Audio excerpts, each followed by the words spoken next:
Mahatma Gandhi pernah berkata, masa depan itu tergantung apa yang kita lakukan pada hari ini.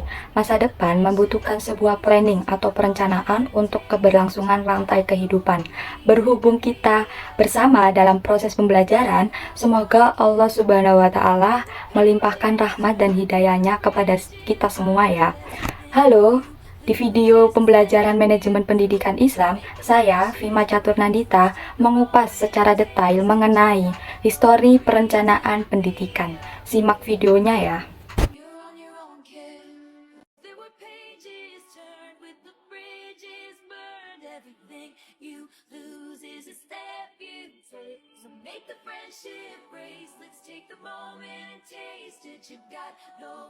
Pada abad ke-18 ditemukan tulisan yang berkenan dengan perencanaan pendidikan yang berjudul Perencanaan Universitas di Rusia karya Diderot.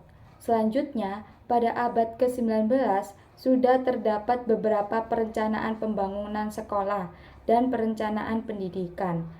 Setelah Perang Dunia ke-1, pada tahun 1923, Rusia dalam rencana pembangunan 5 tahun merupakan negara pertama yang menerapkan konsep perencanaan pendidikan, kemudian diikuti oleh Prancis pada tahun 1929, Amerika Serikat pada tahun 1933, dan Swiss pada tahun 1941, serta Puerto Rico pada tahun 1942.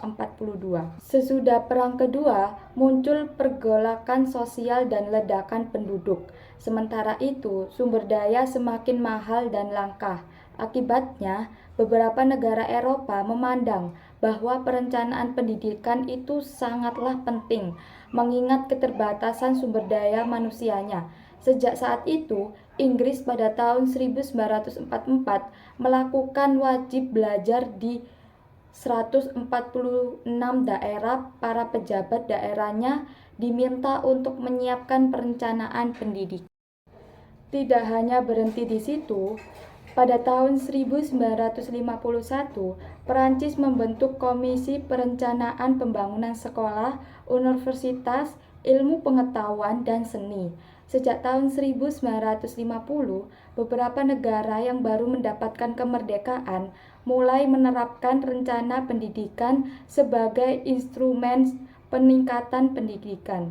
Pada tahun 1951 hingga 1955, India menempatkan pendidikan dalam rangka pembangunan sosial dan ekonomi. Pada tahun 1952, Burma mengesahkan rencana pembangunan pendidikan selama 4 tahun pada tahun 1950 hingga 1965.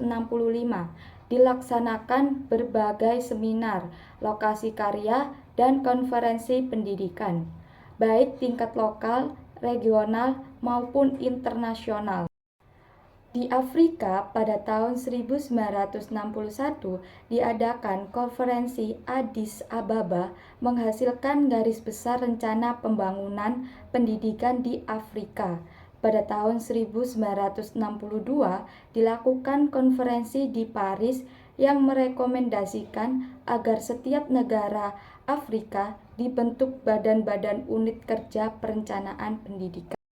Pengaruh isu perencanaan pendidikan masuk ke Indonesia pada tahun 1968.